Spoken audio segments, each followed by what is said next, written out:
Shalom saudara yang dikasihi Tuhan.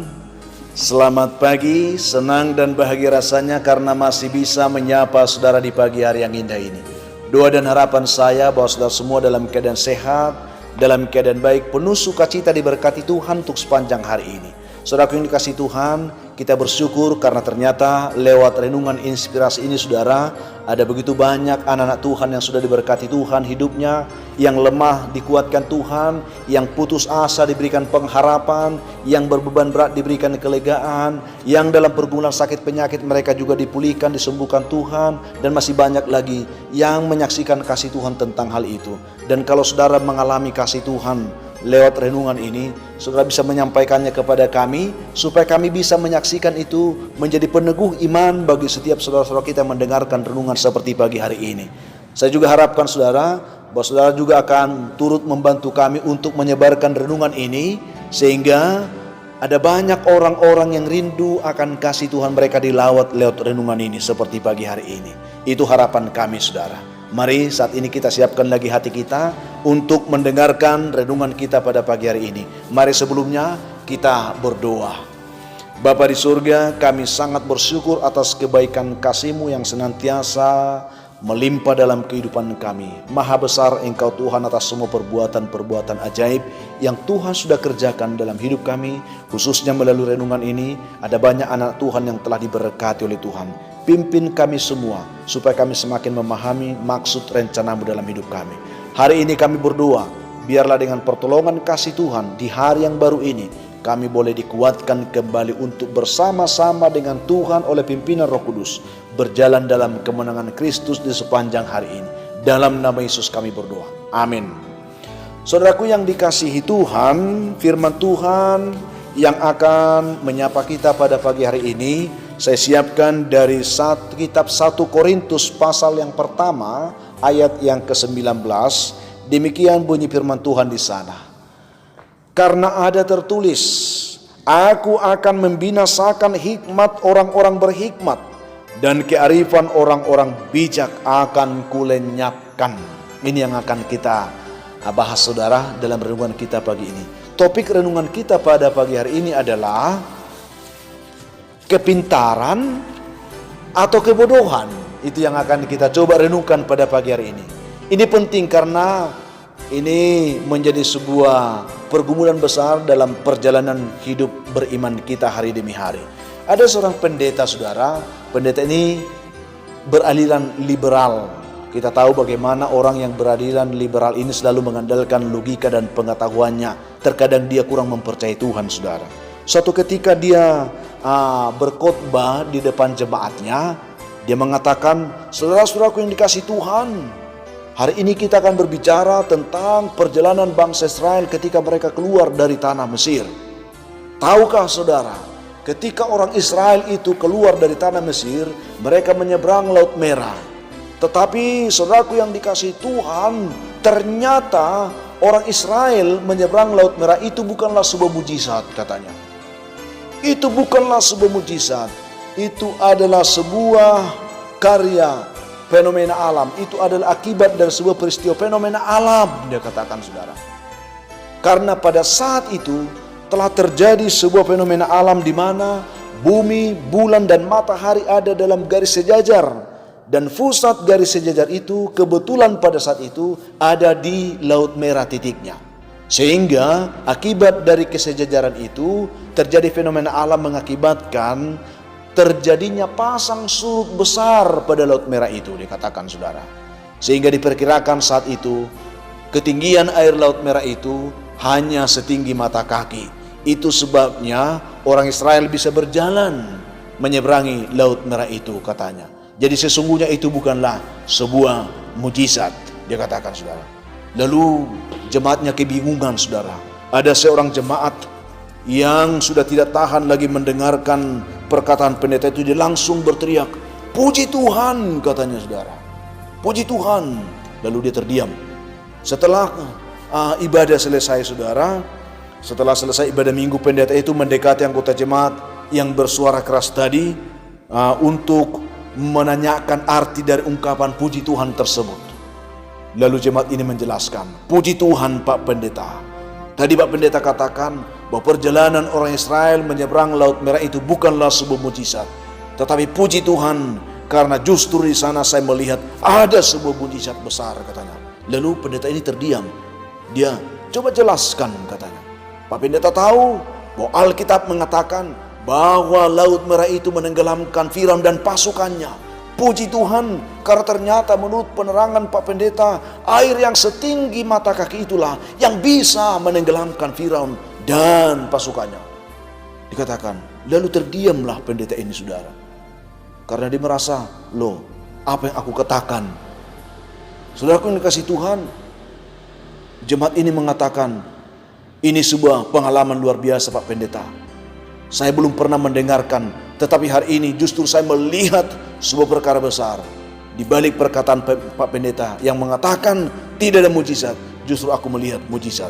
Karena ternyata air semata setinggi mata kaki itu bisa menenggelamkan Firaun dan pasukannya. Saudaraku yang dikasih Tuhan, akhirnya mereka meninggalkan gereja itu dan terdiam. Apa yang ingin kita lihat di situ saudaraku? Kita perlu memahami bahwa dibutuhkan pengetahuan, kepintaran, bahkan logika kita pun dibutuhkan saudara. Dalam kehidupan keseharian kita, kita perlu pintar, kita perlu berpengetahuan. Tetapi Alkitab mengatakan bahwa takut akan Tuhanlah permulaan pengetahuan. Jikalau ternyata pengetahuan, kepintaran, logika kita akhirnya menyingkirkan Tuhan, berarti itu sesungguhnya bukanlah pengetahuan yang benar. Itu yang perlu saudara. Karena jika itu adalah pengetahuan yang benar, maka semakin kita berpengetahuan, kita akan semakin dituntun untuk semakin merendahkan diri di hadapan Tuhan, untuk semakin belajar mengetahui rencana Tuhan, kehendak Tuhan, bukan menyangkal Tuhan, bukan menyangkal perbuatan-perbuatan Tuhan. Saya bisa melihat saudara, ada banyak orang yang seperti ini. Apalagi di zaman ini, yang seakan-akan dengan kecanggihan zaman ini, dengan canggihnya ilmu pengetahuan, ada banyak orang berusaha mempertuhankan pengetahuannya, mempertuhankan logikanya, sehingga seakan-akan Tuhan terpinggirkan. Perbuatan Tuhan seakan-akan tidak ada lagi. Perbuatan Tuhan itu seakan-akan dinyatakan tidak benar dan tidak ada. Saudaraku yang dikasihi Tuhan Yesus Kristus, pengetahuan itu penting. Tetapi janganlah kita memakai pengetahuan kita untuk mengukur keberadaan dan kuasa Tuhan. Jangan saudara.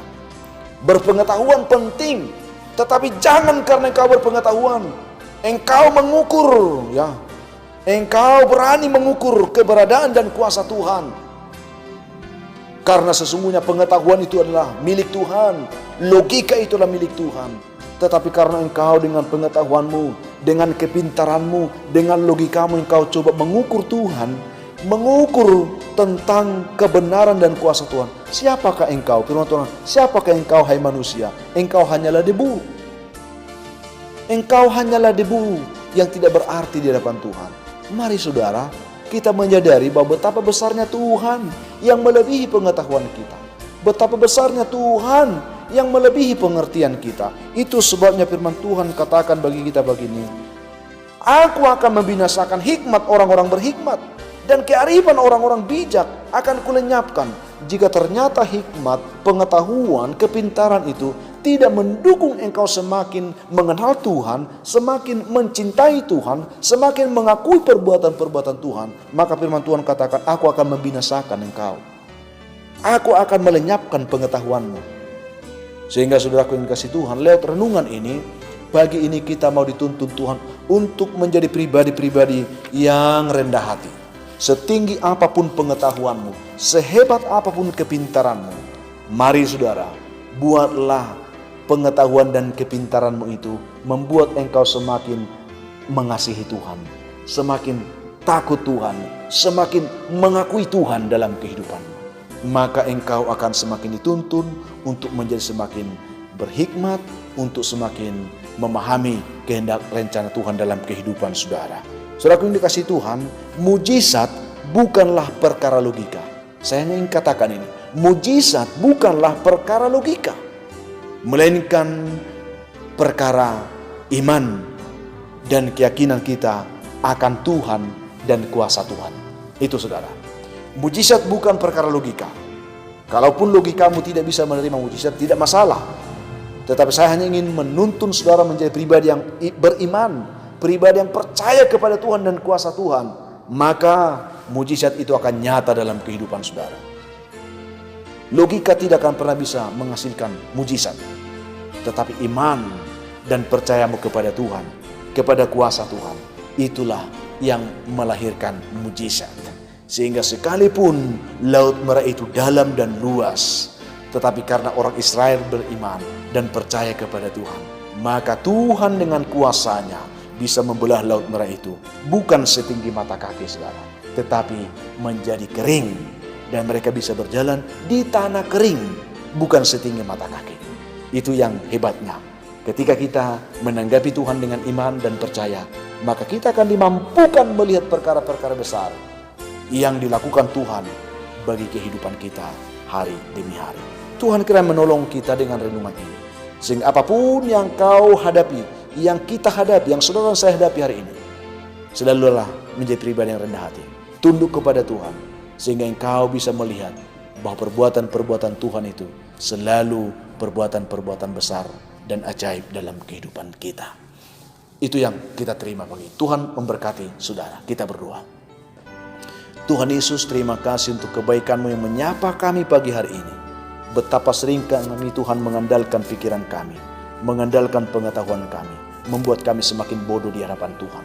Tetapi ketika kami menjadi pribadi yang rendah hati, tunduk di hadapan Tuhan, takut akan Tuhan, maka pengetahuan kami akan menuntun kami mengerti kehendak-Mu, mengerti rencana-Mu, dan melihat perbuatan-perbuatan ajaib yang Tuhan lakukan dalam kehidupan kami.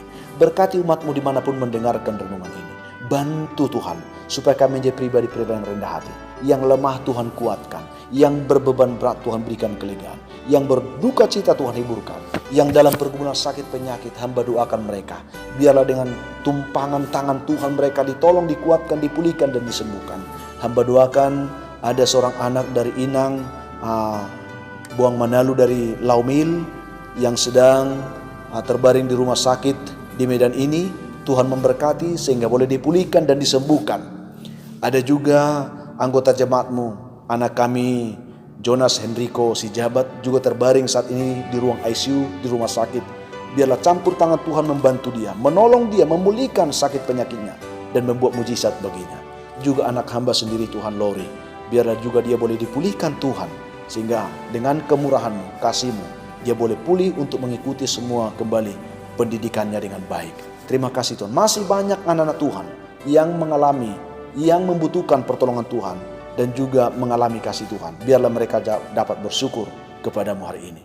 Yang sedang bergumul untuk mendapatkan pekerjaan, berkati mereka dalam hal ini. Yang sedang bergumul Tuhan untuk mendapatkan jodoh, berkati juga mereka semuanya. Yang bergumul untuk mendapatkan keturunan, biarlah mereka juga melihat kasih Tuhan. Dan anak-anak kami yang sedang belajar di rumah dalam masa pandemik ini, bantu mereka supaya mereka tetap memiliki semangat belajar yang baik. Dan masih banyak umat-Mu yang mendengarkan renungan dan doa ini, mengharapkan pertolongan Tuhan. Apapun kerinduan hati mereka saat ini, hamba mohon Tuhan berkatilah mereka. Dalam nama Tuhan Yesus kami berdoa. Amin. Saudaraku yang dikasihi Tuhan, apapun keadaan hidup yang mungkin saudara akan hadapi hari ini, saya hanya katakan jadilah kuat, tetaplah bersemangat, bersukacitalah senantiasa, dan mengucap syukurlah dalam segala hal. Karena itu dikehendaki Tuhan dari kehidupan saudara. Kalau saudara mempunyai beban, pergumulan hidup yang berat, dan saudara rindu didoakan, hubungi kami saudara di nomor telepon yang tertera di layar saudara. Kami siap membantu mendukung saudara dalam doa. Akhirnya saya Pendeta Linti Dongoran, Pendeta GKP Jemaat Khusus Horisan Medan, menyampaikan sampai jumpa di kesempatan lain. Tuhan memberkati saudara. Shalom.